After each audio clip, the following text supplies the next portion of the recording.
Oke, assalamualaikum warahmatullahi wabarakatuh. Masih bersama saya di channel Kampus Impian yang akan memberikan informasi banyak tentang perguruan tinggi negeri se-Indonesia. Di sini saya akan menjelaskan tentang apa sih bedanya SPI dan UKT. Oke, yang pertama saya akan menjelaskan tentang SPI.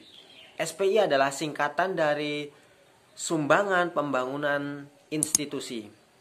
SPI ini pemberlakuannya bertujuan untuk meningkatkan dan mengoptimalkan kinerja perguruan tinggi negeri, seperti meningkatkan aktivitas akademik, membangun sarana dan prasarana, dan lain sebagainya.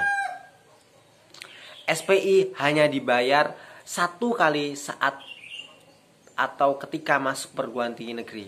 Jadi misal kita mendapatkan SPI 25 juta.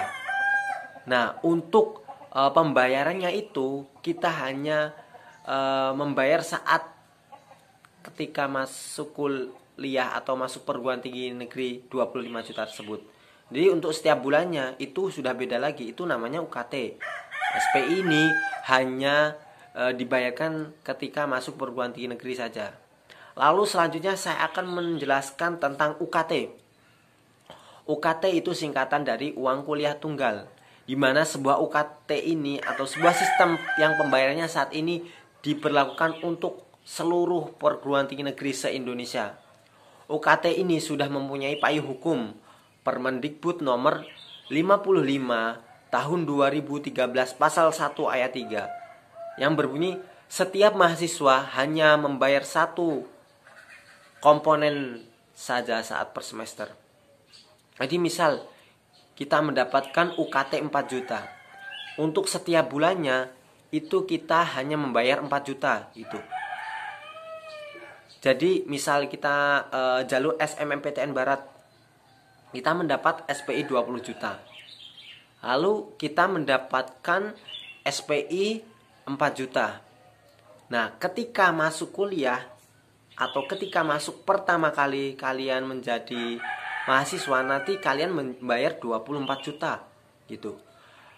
20 juta ini hanya dibayar ketika masuk kuliah saja. Jadi dibayar satu kali.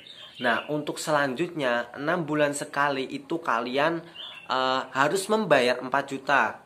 Jadi gitu. Bukan setiap semesternya membayar 24 juta, akan tetapi setiap semesternya atau 6 bulan sekali kalian hanya membayar 4 juta. Untuk info, pada SNMPTN Barat khususnya di Universitas Lampung itu untuk SPI minimum itu antara 10 juta, 15 juta, 20 juta, dan 25 juta sampai 250 juta. Untuk terendah itu ada di Fakultas Pertanian, dan 15 itu ada di FISIP, dan 20 sampai 25 juta itu ada di Fakultas Keguruan dan Ilmu Pendidikan, dan lain sebagainya ada di fakultas-fakultas lainnya. Untuk yang 250 juta itu untuk Fakultas Kedokteran. Jadi juga saya sarankan bahwa SPI ini dapat uang SPI ini dapat ditingkatkan atau dapat dinaikkan. Misal kita sudah ada tulisannya minimum 250 juta untuk masuk ke Fakultas Kedokteran.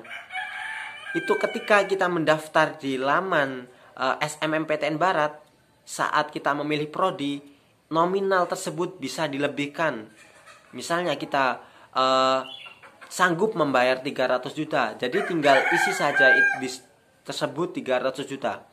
Akan tetapi SPI ini harus disetujui oleh orang tua dan ditandatangani, karena SPI ini akan sangat dibutuhkan oleh perguruan tinggi untuk meningkatkan aktivitas dan untuk membangun sarana prasarana di perguruan tinggi negeri. Cukup sekian video yang kakak sampaikan. Bila ada pertanyaan silahkan komen di bawah ini. Semoga bermanfaat. Jika video ini dirasa cukup bermanfaat, silahkan share dan jangan lupa subscribe. Mohon maaf apabila ada kesalahan dalam video ini. Wassalamualaikum warahmatullahi wabarakatuh. Semangat Saya tunggu kalian di Universitas Lampung.